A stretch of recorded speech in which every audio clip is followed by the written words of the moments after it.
कंटाळा आला? बी नाही येत, चेक करूया.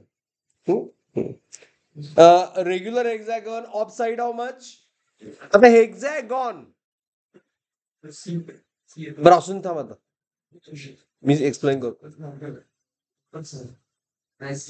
अरे असून दे. हा, इज इट राईट? हा हेक्सागॉन आहे ना?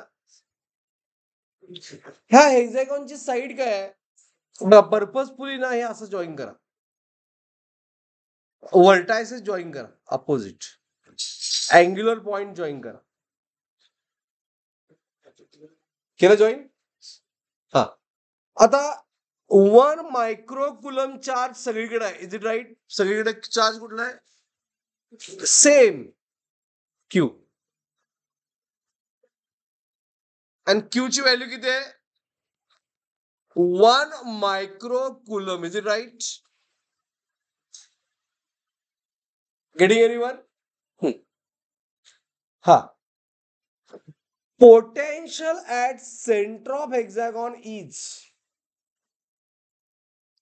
Potential at centre of hexagon is म्हणजे आपल्याला डिस्टन्स पाहिजे चार्ज पासून सेंटर पर्यंत.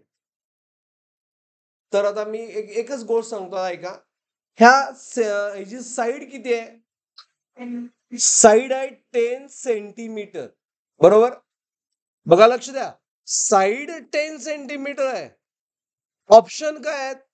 होल्ड मध्ये आहे ना, म्हणजे मीटर मध्ये कन्वर्ट करायला पाहिजे. 10 सेंटीमीटर म्हणजे डायरेक्ट यायला पाहिजे 10⁻⁻1. हे डायरेक्ट यायला पाहिजे बघा, -1 मीटर. Is it clear? हा, आता लक्ष द्या, एव्हरीवन लुक ॲट बोर्ड. हा जो ट्रायंगल फॉर्म होते ना, हा ट्रायंगल असतो रेग्युलर हेक्सागॉन साठी इक्विलॅटरल.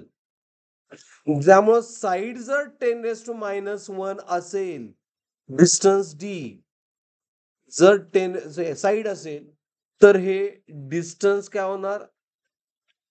10⁻⁻1 होणार. हे सगळं डिस्टन्स 10 काय येणार? -1 येणार. Is it right?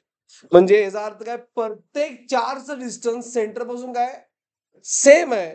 आणि त्यामुळे पोटेन्शियल बा डायरेक्ट लिहिलोय, पोटेन्शियल किती चार्ज आहेत? आणि सगळे चार्ज सगळे डिस्टन्स सेम आहेत की नाही?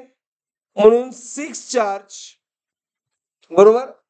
पहिल्यांदा 6 charge K Q upon that distance. Is it clear all of you? 1 micro म्हणजे 10⁻⁻6 कुलम. Is it clear? हा, आता फक्त व्हॅल्यू पुट करायची.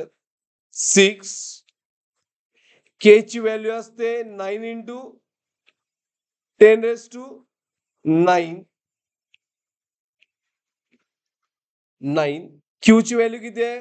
1 × 10⁻6 divide by distance 10⁻1.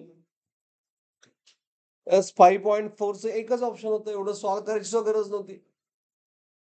Okay, it is a 9k × what? 6. आणि -1 झालं प्लस 10⁻6 4. 10⁻6 आन्सर चुकले काय? 54 आहे आणि 5.4 आहे. म्हणजे ऍक्च्युअल कॅल्क्युलेशन काय येणार? 54 × 10⁻, किती? 10⁻6 मायनस नाही, +4.